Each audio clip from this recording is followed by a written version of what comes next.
नमस्कार, शाम 4 बजे आप देख रहे हैं जी बिजनेस। आपके साथ मैं हूं अनुया यादव। दिन भर की अहम खबरों से आपको रूबरू कराएंगे जिनकी सीधा आप पर जिसका असर पड़ता है। दिल्ली में टेलीकॉम और तकनीक का सबसे बड़ा जमावड़ा इंडिया मोबाइल कांग्रेस शुरू हो चुका है। प्रधानमंत्री मोदी आज वीडियो कॉन्फ्रेंसिंग के जरिए बैंकों से रूबरू होंगे, ये भी आज की बड़ी खबर है। और देखिए, शेयर बाजार और रुपया दोनों आज औंधे मुंह गिरे और इकोनॉमी के मोर्चे पर मोदी सरकार को अपनों से ही आलोचना का सामना करना पड़ रहा है। जेटली पर क्या है यशवंतवार, ये भी आपको दिखाएंगे इस खास बुलेटिन में। लेकिन सबसे पहले बात कर लेते हैं बाजार की। बाजार में गिरावट का सिलसिला थम नहीं रहा। आज 7वें दिन बाजार गिरकर बंद हुआ। सेंसेक्स आज 425 अंकों से ज्यादा टूट गया। निफ्टी ने न सिर्फ 9800 बल्कि 9750 का अहम सपोर्ट भी तोड़ दिया। यानी अपने रिकॉर्ड ऊंचाई से निफ्टी अब 400 अंक नीचे है। बैंक निफ्टी 1.5% यानी कि 386 अंक टूटा। सभी सेक्टोरियल इंडेक्स लाल निशान पर बंद हुए। सीधा रजत के पास ले चलते हैं। रजत, क्या कुछ बड़े रीजंस आप यहां पर देख रहे हैं? चौतरफा खराब खबरें थी जिसका असर आज मार्केट पे देखने को मिला। ये जो खबरें थी वो डोमिनेट कर रही थी आज इंडियन मार्केट्स को। इनफैक्ट चौतरफा खराब खबरों के बीच आज मार्केट पे स्ट्रॉन्ग बिकवाली देखने को मिली। चाहे आप करेंसी मार्केट देख लें, वो संभल नहीं पा रहे थे। और दूसरा, उसके बाद HSBC और इंडिया रेटिंग्स की एक रिपोर्ट आ गई जिसके आधार पर उन्होंने GDP ग्रोथ अनुमान घटा दिया। नेगेटिव ट्रिगर था। आर्मी की जो ऑपरेशंस हुए म्यांमार बॉर्डर पे, उसके वो लेटर हाफ में इंपैक्ट डाल गए और इंडिया विक्स एकदम से उछल गया। यानी कि वोलेटिलिटी मार्केट्स पे बहुत तगड़ी खड़ी हो गई। सीरीज के निचले स्तर पे क्लोज करके गए हैं। ये एक टेक्निकल आधार पर एक वीक क्लोजिंग मानी जाएगी। कल एक्सपायरी है, उससे पहले ऑप्शंस में कॉल्स बेची गई हैं आज हायर लेवल्स पे। एक और नेगेटिव ट्रिगर, BSE के सभी इंडेक्स जो थे वो लाल निशान में बंद होते हुए नजर आए। कहीं पर एक्शन स्ट्रांग नहीं देखने को मिल रहा था। ICICI लोम्बार्ड बहुत इंटरेस्टिंग प्ले हुआ। जब लिस्टिंग हुई तो अपनी लिस्टिंग प्राइस के नीचे, इशू प्राइस के नीचे हुई। उसके बाद इंट्राडे में बहुत तगड़ी रिकवरी स्टॉक में देखने को मिली। दिन के उच्चतम स्तर पे बंद होने में कामयाब हुआ। लेकिन अब निफ्टी के कुछ लूजर्स, टॉप लूजर्स की सूची में Adani ports, SBI, bank of Baroda और सन फार्मा जैसे स्टॉक्स शामिल थे। बहुत स्ट्रॉन्ग सेलिंग थी। कुछ इक्का दुक्का स्टॉक्स ऐसे थे निफ्टी को जो बचाने की कोशिश कर रहे थे, जिसमें भारतीय इंफ्राटेल देखने को मिल रहा था तेज। इसके अलावा TCS, Tech Mahindra, IT pack में थोड़ी सी खरीदारी देखने को मिली। अंबुजा सीमेंट इस स्टॉक पे मूव पॉजिटिव था, लेकिन डैमेज ऑलरेडी हो चुका था मार्केट्स पे। Banking prominently South Indian Bank, Union Bank, Bank of India, OBC और लेटर हाफ में इन स्टॉक्स पे तो बिकवाली बढ़ती हुई भी नजर आई। फाइनेंशियल्स जिसमें टूरिज्म फाइनेंस, दीवान हाउसिंग, रिलायंस होम और PNB हाउसिंग रिटर्न्स नेगेटिव। आप बायस देखिए, 6% तक की नेगेटिव चाल थी। मेटल स्टॉक्स दिन खराब था आज। शुरुआती सत्र से ही बिकवाली हावी हो गई, जिसमें सेल, MOIL, वेदांता जैसे स्ट्रक्चर्स टूटे। इसके अलावा फार्मा स्टॉक्स जो लगातार चढ़ रहे थे इस सीरीज में, आज जिस तरीके की बिकवाली थी, ये पॉकेट सबसे ज्यादा टूटा है। आज डिविस लास्ट पे 11% का डेंट था इंट्राडे बेसिस पे। वोकहार्ट, सुवेन लाइफ, अजंता फार्मा, कहीं पर भी स्ट्रॉन्ग एक्शन नहीं, सभी में बिकवाली थी। मिड कैप और स्मॉल कैप कैटेगरी के स्टॉक्स तो आज इंडेक्स के मुकाबले ज्यादा टूटे, जिसमें ARSS इंफ्रा 20% नीचे था। इसके अलावा MEP इंफ्रा, गोकुलदास एक्सपोर्ट जैसे स्टॉक्स, यहां पर बिकवाली हावी हुई। अब कुछ ऐसी ट्रेड्स जहां पर कुछ पुल बैक था आज गिरते बाजार में, उसमें Polaris, Shriram transport, FX, frozen, यानी छुपने की जगह बहुत कम थी मार्केट पे। अगर आज ट्रेड किसी ने भी पॉजिटिव ले लिया होता तो चांसेस थे कि आज लॉस ही देखने को मिलता। बहुत बहुत शुक्रिया रजत, तमाम अपडेट को हम तक पहुंचाने के लिए। अब रुपए की बात कर लेते हैं तो रुपए में कमजोरी का सिलसिला आज भी जारी है। 8 सितंबर से शुरू हुआ ये सिलसिला अब तक चल रहा है और आज रुपया 65 रुपए 75 पैसे के लेवल को नीचे तक छुआ उसने, जो कि 17 मार्च 2017 के बाद का सबसे निचला स्तर है। 8 सितंबर को रुपए ने 65 रुपए 78 पैसे का स्तर छुआ था। रुपए में पिछले 13 सत्रों में 3% से ज्यादा की कमजोरी देखने को मिली और कल रुपया 65 रुपए 45 पैसे के स्तर पर बंद हुआ था। दरअसल निवेशकों ने सिर्फ सितंबर में ही 16,000 करोड़ रुपए निकाल लिए, जिसकी वजह से रुपया लगातार टूट रहा है। सरकार को राहत पैकेज लाना चाहिए या नहीं, इस पर अब नीति आयोग ने भी अपनी चुप्पी तोड़ दी है। जी बिजनेस से एक्सक्लूसिव बातचीत में नीति आयोग के उपाध्यक्ष राजीव कुमार ने कहा कि राहत पैकेज लाने में किसी को कोई आपत्ति नहीं होनी चाहिए और जहां तक वित्तीय घाटे की चिंता है उसकी भरपाई आगे कर ली जाएगी। सुनिए हमसे एक्सक्लूसिव बातचीत में उन्होंने क्या कुछ कहा। इस वक्त एक स्टिमुलस का करना मेरे ख्याल में उसमें किसी को कोई आपत्ति नहीं होगी। रेटिंग एजेंसीज को भी नहीं होगी, क्योंकि उनको मालूम है कि इसको करने से हमारी अर्थव्यवस्था में बेहतरी आएगी, आर्थिक गति हमारी बढ़ेगी, जिससे कि हमारा फिस्कल डेफिसिट रेशियो आगे चल के वैसे भी ठीक हो जाए। आर्थिक मोर्चे पर मोदी सरकार को अब अपनों का ही हमला झेलना पड़ रहा है। बीजेपी के सीनियर नेता और पूर्व वित्त मंत्री यशवंत सिन्हा ने सरकार के आर्थिक फैसलों पर कुछ गंभीर सवाल खड़े किए हैं। एक अंग्रेजी अखबार में यशवंत सिन्हा ने लिखा कि इकोनॉमी की हालत खराब है। पिछले 2 दशक में प्राइवेट सेक्टर में इन्वेस्टमेंट सबसे कम रहा। जीएसटी को गलत तरीके से लागू किया गया, जिससे लाखों लोग बेरोजगार हो गए। इकोनॉमी में पहले से ही गिरावट आ रही थी, उस पर डीमोनेटाइजेशन ने आग में घी का काम किया। यशवंत सिन्हा ने वित्त मंत्री अरुण जेटली पर भी खुलकर कटाक्ष किया। उन्होंने लिखा कि अमृतसर से चुनाव हारने के बाद तो जेटली को मंत्री बनाना ही नहीं चाहिए था, फिर भी उन्हें वित्त मंत्री बनाया गया।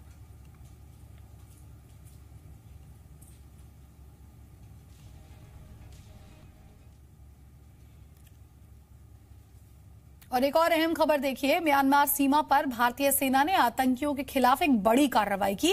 ये कार्रवाई आतंकी संगठन NSCN-K के खिलाफ की गई है। सेना में ऑपरेशन में कई आतंकियों के मारे जाने की खबर है। सेना के ईस्टर्न कमांड की ओर से बताया गया कि आज सुबह 4:45 पर NSCN-K के आतंकियों ने भारतीय सेना पर हमला किया, जिसके बाद सेना ने कार्रवाई की और आतंकियों के कई कैंप तबाह कर दिए। भारतीय सेना ने यह भी बताया कि उसने अंतर्राष्ट्रीय सीमा को पार नहीं किया है। म्यांमार सीमा पर सर्जिकल स्ट्राइक किया गया है NSCN के जो आतंकवादी हैं उनके कैंपों को नेस्तनाबूद करने के लिए। इस पर क्या गृह मंत्री जी जवाब देंगे? बस इतना ही कहना चाहूंगा कि इसमें कहीं दो मत नहीं है कि म्यांमार हमारी फ्रेंडली कंट्री है। अभी जो भी जानकारी प्राप्त होगी उस जानकारी से आपको आगे अवगत कराएंगे। दिल्ली में आज से देश के सबसे बड़े मोबाइल इंटरनेट और तकनीक सम्मेलन इंडिया मोबाइल कांग्रेस का आगाज हो चुका है। खास बात यह है कि टेलीकॉम और तकनीक का ये महाकुंभ भारत में पहली बार आयोजित हो रहा है। दिल्ली के प्रगति मैदान में 3 दिनों तक चलने वाली प्रदर्शनी का आयोजन cellular operation association of India यानी कि COAI करा रही है।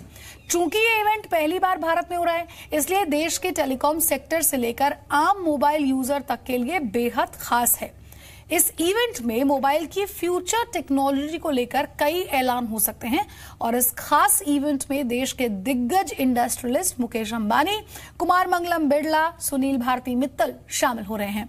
और 3 दिन के इस इवेंट में Nokia, Google, Facebook, Huawei, Qualcomm, spectrum और मीडियाटेक जैसी कंपनियां हिस्सा ले रही हैं। इस दौरान कंपनियां अपनी टेक्नोलॉजी और स्मार्टफोन्स पेश करेंगी और इसका डेमोन्स्ट्रेशन भी देंगी। इसमें इंटरनेट ऑफ थिंग्स पर ज्यादा जोर दिया जाएगा। इसके अलावा यहां 5G टेक्नोलॉजी से जुड़ी काफी चीजें भी होंगी। देखिए, इंडिया मोबाइल कांग्रेस में मुकेश अंबानी ने कहा कि डेटा डिजिटल इकोनॉमी का ऑक्सीजन है और ये एक तरह से नया ऑयल है। उन्होंने कहा कि हमें सोसाइटी में कॉन्फिडेंस लाना होगा कि क्लाउड कंप्यूटिंग और आर्टिफिशियल इंटेलिजेंस जैसी चीजें रोजगार की दिशा में सहायक है। उन्होंने ये भी कहा कि डिजिटल इकोनॉमी को पूरा करने के लिए नेक्स्ट जनरेशन के लिए टेक्नोलॉजी बनानी होगी। अंबानी ने कहा कि देश की इकोनॉमी अगले 10 साल में 3 गुना हो जाएगी। That in the next 10 years, the Indian economy will grow from the present $2.5 trillion to over $7 trillion a year and rank among the top 3 economies in the world. And to make this happen, the Indian telecom and IT industry has to play a foundational role in creating the digital infrastructure. चलिए, ये बात तो यहाँ मुकेश अंबानी ने कही इस IMC में, लेकिन रिलायंस कम्युनिकेशंस के चेयरमैन अनिल अंबानी ने अपने बड़े भाई मुकेश अंबानी की ओर इशारा करते हुए कहा कि टेलीकॉम सेक्टर मोनोपोली की ओर बढ़ रहा है। कल आरकॉम की एजीएम में अनिल अंबानी ने ये बात कही और आज बड़े भाई मुकेश अंबानी ने इसका जवाब भी दिया। मुकेश अंबानी ने कहा कि देश के टेलीकॉम सेक्टर में सभी के लिए संभावनाएं हैं। सुनिए। अब कस्टमर फ्रेंडली रहा टेलीकॉम सेक्टर, जिसमें 10 प्लेयर्स थे, वो धीरे धीरे 1-2 प्लेयर से होते हुए तकरीबन मोनोपोली की तरफ बढ़ रहा है। क्या देश के 120 अरब लोगों के साथ यही होना चाहिए? टेलीकॉम सेक्टर आईसीसीयू में है, ये जनरल वार्ड नहीं है, ये आईसीयू नहीं है, जबकि ये आईसीसीयू में है। ये रेवेन्यू के हिसाब से चुनौती है, ये बैंकिंग सेक्टर के लिए चुनौती है, और मैं इसे सेक्टर के लिए तबाही कहता हूं। We have to root out inefficiencies across the digital ecosystem, and we must break silos and forge partnerships. No single corporate nor the government can do it alone. Together we can achieve the unimaginable. Let's not forget, India provides a big enough opportunity for all of us to grow and prosper together. देखिए, भारतीय Airtel के chairman Sunil Bharti Mittal ने India mobile Congress में कहा कि आगे telecom sector में 3 से 4 कंपनियां रहेंगी और सभी को एक साथ मिलकर काम करना होगा। India with 1.3 billion people and now increasingly going towards a market of 3+1 telecom players offers a great opportunity. Yes, we all are aware of the challenges that this industry faces, but I would say there are not too many markets in the world where you have 1.3 billion potential people to use and consume digital media. None of us can do it alone. We all have to come together while we compete head-on for the benefit of customers. We have to collaborate amongst ourselves, create ecosystems, use common towers, hopefully common fiber. Submarine cables are all in consortiums today, and some moonshots in the form of satellite projects are also being experimented to ensure that countries like India get the best benefits out of the same. और India mobile Congress में केंद्रीय मंत्री रविशंकर प्रसाद और मनोज सिन्हा ने कहा कि सरकार technology के लिए काफी कदम उठा रही है और आने वाले समय में बहुत कुछ बदलने वाला है। India's mobile ecosystem is what? The most economic core, the most economic data, and the most economic mobile phone. That's what they have done for the country. And not only mobile phone, but even mobile manufacturing. So yesterday I had tweeted, in the last 3 years of Narendra Modi government, 95 mobile companies have been established in India. This morning I was corrected, now the number is 100. In the last 3 years, 100 mobile factories have come in India. Government of India has made significant investment for rolling out the optical fiber-based broadband network under the BharatNet project. The BharatNet project aims to connect 250,000 village panchayats with high-speed broadband by March 2019.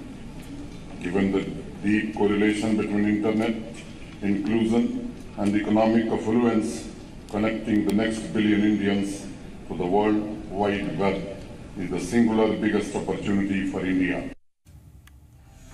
तो technology के क्षेत्र में आने वाले समय में बहुत कुछ बदलने वाला है।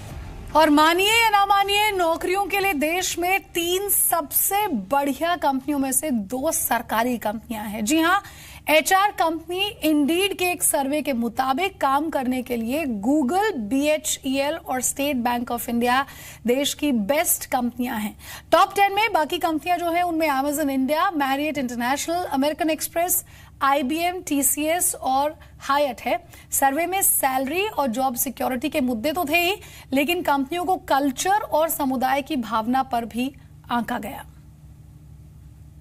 और अब एक और अहम खबर देखिए, आपसे जुड़ी हुई है। ट्विटर का आप इस्तेमाल करते हैं, ट्विटर पर काफी एक्टिव है, लेकिन आपने देखा है कि आप सिर्फ 140 कैरेक्टर्स का स्पेस जो है वो आपके लिए कम पड़ जाता है। जी हाँ, इतना कम स्पेस में आप अपनी बात कहते हैं तो बहुत मुश्किल होती है। अच्छी खबर आपके लिए ये है कि ट्विटर ने अपने पोस्ट के लिए कैरेक्टर लिमिट जो है उसे बढ़ाकर दुगना कर दिया है। पहले के 140 कैरेक्टर्स की जगह ये कैरेक्टर लिमिट 280 होगी, यानी कि डबल हो गई है ये लिमिट। ट्विटर ने इसके लिए टेस्टिंग भी शुरू कर दी है। आपको बता दें कि ट्विटर के इस कदम की दुनिया भर में चर्चा हो रही है। ट्विटर ट्रेंड्स में भी ये खबर घंटों तक टॉप पर रही और लगातार टॉप 3 में बनी हुई है। फेस्टिव सीजन शुरू होते ही हर सेक्टर में ऑफर्स की भरमार हो जाती है। कंपनियां अपने ग्राहकों को लुभाने के लिए कोई भी कोर कसर नहीं छोड़ती। रियल एस्टेट सेक्टर भी इससे अछूता नहीं है। अहमदाबाद में इन दिनों घर खरीदारों को काफी सारे ऑफर्स मिल रहे हैं। अगर आप अहमदाबाद में रहते हैं और घर खरीदने के बारे में सोच रहे हैं तो ये स्टोरी आपके लिए बेहद जरूरी है।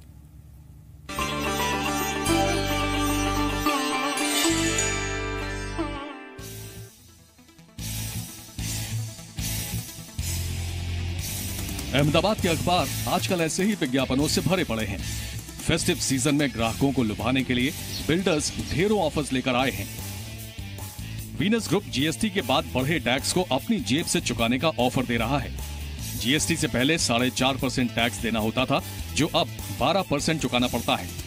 वीनस ग्रुप बढ़ा हुआ 7.5% टैक्स अपनी जेब से चुकाने का ऑफर दे रहा है। इनका दूसरा ऑफर है, आप सिर्फ 1% देकर फ्लैट बुक करा सकते हैं और पोजीशन के बाद बाकी पेमेंट कीजिए ताकि आप पर ईएमआई का बोझ ना बढ़े। जिसके पास फंडिंग का इशू है और रेंट पे रह रहा है, वो रेंट भर रहा है, इस तरफ ईएमआई भरना पड़ेगा, तो वो डबल मार से वो नहीं आ रहा है। उसके चक्कर में हम उनको ये बोल रहे हैं कि आप बुक करवाओ, 1% सिर्फ हमको मार्जिन दे दो, बाकी आप पूरा का पूरा पैसा और मार्जिन मनी जो भी है, जब हम ऑफर टू पोजीशन देंगे आपको, जब हमारा पोजीशन रेडी हो जाएगा तब आपको आपका मार्जिन अरेंज करना है और तब बैंक का फाइनेंस भी अरेंज करना है। शांतिग्राम बिल्डर भी नवरात्र में ग्राहकों को कई ऑफर्स दे रहा है। अगर आप शांतिग्राम में घर खरीदते हैं तो आपकी 9 ईएमआई का भुगतान बिल्डर करेगा। इनका दूसरा ऑफर है, आप अभी घर खरीद लो और 18 महीने के भीतर धीरे धीरे पैसे चुका दो। सिर्फ इतना ही नहीं, पैसिफिक ग्रुप घर खरीदने पर कार ऑफर कर रहा है। प्रति स्क्वायर यार्ड पर 1000 रुपए का फ्लैट डिस्काउंट भी मिल रहा है। रियल एस्टेट मार्केट में मंदी है, ऐसे में बिल्डर्स अपनी इन्वेंट्री खत्म करने के लिए तरह तरह के ऑफर्स दे रहे हैं। अलग अलग तरह की ऑफर्स मार्केट में है। फ्लैट के साथ फर्नीचर देते हैं, गाड़ी देते हैं, there are holidays which are gifted, and the most popular is the interest subvention scheme 80-20 जिसको कहते हैं। सारी ऑफर्स आजकल मार्केट में चल रही है। ये इनका एक ही उद्देश्य है कि सेल्स को पिकअप किया जाए। पूरे अहमदाबाद में 30,000 से ज्यादा 2 BHK फ्लैट रेडी है, लेकिन खरीदार कोई नहीं है। और इसमें हाई एंड सेगमेंट को मिला दें तो ये आंकड़ा 50,000 के आसपास पहुंच जाता है। लेकिन इस फेस्टिव सीजन में बिल्डर्स को उम्मीद है कि किसी तरह से उनकी इन्वेंट्री खत्म हो जाए। बिल्डर्स और बायर के लिए त्योहार काफी मायने रखता है। बिल्डर्स कुछ ऑफर देकर अपनी इन्वेंट्री को खाली कर सकता है, जबकि बायर्स को पसंदीदा घर भी मिल जाता है। इसीलिए त्योहारों में ऑफर्स की भरमार होती है। केतन जोशी, जी मीडिया, अहमदाबाद।